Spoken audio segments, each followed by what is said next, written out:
बिस्मिल्लाहिर्रहमानिर्रहीम, अस्सलाम वालेकुम वरहमतुल्लाहि वबरकातुहू। सिस्टर का क्वेश्चन है कि वो बैठे बैठे गमगीन हो जाती हैं और उनको वजह भी नहीं पता होती, तो क्या किया जाए इसके बारे में। ये जो आप सूरत हाल बता रही हैं बैठे बैठे गमगीन हो जाने वाली, इसको साइकोलॉजी में और इंग्लिश में कहते हैं मेलनकॉली, यानी कि बंदे को बैठे बैठे अंधेरा फील होने लगे, हॉलोनेस फील होने लगे, बैठे बैठे बंदा जो है वो सैड हो जाए अचानक से without any reason, there is no reason. मैं इसको एड्रेस करूंगा इस्लामिक पॉइंट ऑफ व्यू से इंशाल्लाह।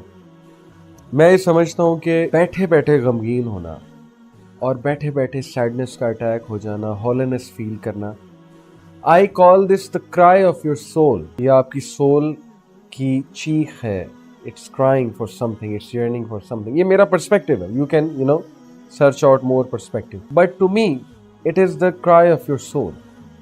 The soul is yearning for something, and soul को शायद उसकी डाइट नहीं मिल रही या रूह मजबूत नहीं है, रूह जो है वो वीक है। क्योंकि गम का बड़ा ताल्लुक, जो मैंने लिटरेचर पढ़ा है, जो मैं जितना समझा हूँ कुरान की आयात को जो है वो पढ़ के, गम का बड़ा गहरा ताल्लुक है रूह के साथ। रूह जब मजबूत नहीं है तो बैठे बैठे इंसान पे इस तरह के दौरे पड़ते हैं कि गम अचानक से आ गया और अचानक से a person starts to feel frustrated, hollowness वाली फीलिंग हो गई, या इंसान जो है वो अपने पास जो है अचानक से याद करना शुरू कर देता है। तो दो चीज़ों को समझ लें। पहली बात यह है कि अगर तो इस साइकोलॉजिकल डिसऑर्डर है तो फिर इसका प्रॉपर जो है वो इलाज होगा साइकोलॉजिस्ट या साइकेट्रिस्ट के पास जाके, अगर तो प्रॉपर डायग्नोज्ड एक साइकोलॉजिकल डिसऑर्डर है। मैं जो इसको समझ रहा हूँ वो दूसरी स्टेट समझ रहा हूँ, साइकोलॉजिकल डिसऑर्डर की बात नहीं कर रहा। दूसरी स्टेट के लिए आपको जो है दो चीज़ें समझनी चाहिए। नंबर 1 सोल की कमज़ोरी, नंबर 2 शैतान। देखें, अल्लाह ताला ने इंसान की सोल में 3 नफ्स रखे, जो मैं समझा हूँ नफ्स के बारे में। नफ्सुल लव्वामा, नफ्सुल अम्मारा, नफ्सुल मुतमइन्ना। नफ्सुल अम्मारा इज़ द ईविल नफ्स, नफ्सुल लव्वामा इट इज़ द नफ्स जो कि मलामत करने वाला। नफ्सुल मुतमइन्ना है कि जब इंसान बहुत बड़े बड़े काम करता है तो वो मुतमइन होता है, सेल्फ एक्चुअलाइजेशन जिसे कहा गया। देखिए, जब उसका नफ्सुल अम्मारा वो ग्रो हो रहा हो और नफ्सुल मुतमइन्ना और नफ्सुल लव्वामा ग्रो ना हो रहा हो, तो फिर क्या है कि इंसान की जो साइड रह जाएगी वो सिर्फ ईवल साइड रह जाएगी। और फिर जब ईवल साइड रहेगी, शैतान मजीद अटैक करेगा, क्योंकि फॉर शैतान a depressed believer is most beloved to शैतान। ये इब्न अल क़य्यिम का कोट। तो जब वो आपको डिप्रेस देखेगा, जब वो आपको गमगीन देखेगा, तो ऑब्वियसली वो तो ये चाहेगा कि इसको मजीद गमगीन किया जाए और इसकी इस कंडीशन का जो है वो फ़ायदा उठाया जाए। तो इस हवाले से हमने क्या करना है, हमने अपने 2 नफ्स को जो है मजबूत करना है, हमने अपनी रूह को मजबूत करना है। कैसे मजबूत करना है? हमने अपने आप को मसरूफ़ करना है। पहली चीज़, मसरूफ़ भी ऐसे कामों में करना है जिससे सोल को खुशी होती है, जिससे नफ्सुल मुतमइन्ना ग्रो करता है। जैसे कि चैरिटी वर्क हो गया, सोशल वर्क हो गया, कम्युनिटी सर्विस हो गई, किसी ऑर्गेनाइजेशन के साथ मिलके हॉस्पिटल जाना, विजिट करना, लोगों के लिए कुछ करना, लोगों के चेहरों पे मुस्कुराहटें लाना। आपने देखा होगा बहुत से लोग जो लाइफ में फेलियर से गुजरते हैं वो पब्लिक स्पीकर बनते हैं, मोटिवेशनल स्पीकर्स बनते हैं, ट्रेनर्स बनते हैं।